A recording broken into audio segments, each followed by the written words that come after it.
बोल के जय हनुमान गोसाई कदस एकर बीपी हाई तब चिलाई माई रे माई रात भर में इहो नसाई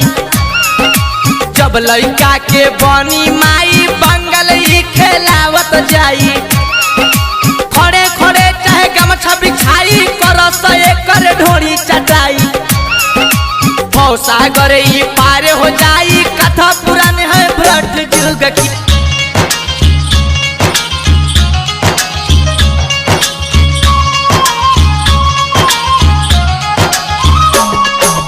चढ़ल जवानी के पानी चुआ के कमर में एकर कमर सटा के छू के न एक छोड़ल जाई थके फुलावना दाबल जाई तबे एकरा जाके बुझाई लहंगा जब अपने उठाई भर बीता दिहा घुसाई मन माने ही खुश हो जाई होठ से होठ सटावल जाई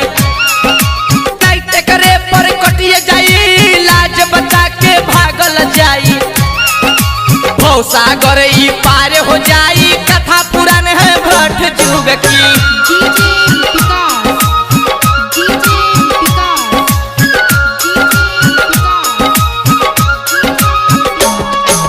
रघुपति राघव राजा नाम सीखे के मन बट दलमायाम भले हम हो के बदनाम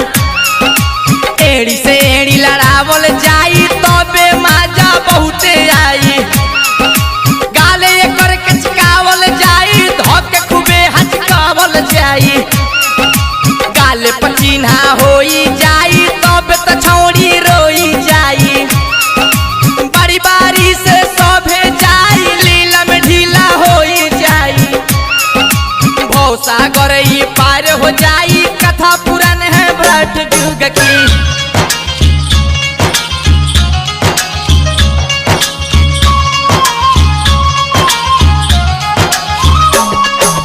बिरजस बिहारी लिखत जाए राजा विकास गावत जाए विकास प्रेमी साथे भाई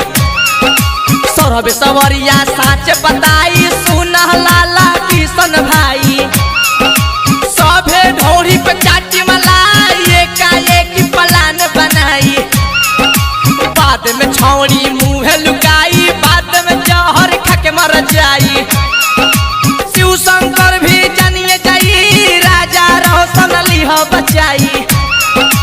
भवसागर ही पार हो जाई कथा पुरान है भ्रट जुग की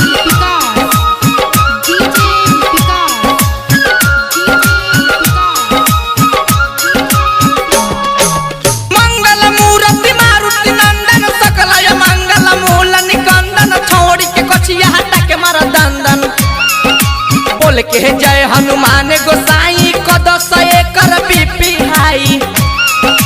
तब चिलाई माई रे माई रात भर में इहो नसाई जब लड़का के बनी माई बंगल ही खेलावत जाई खड़े खड़े चाहे गमछा बिछाई करस एकर ढोरी चटाई भवसागर ही पार हो जाई कथा पुरान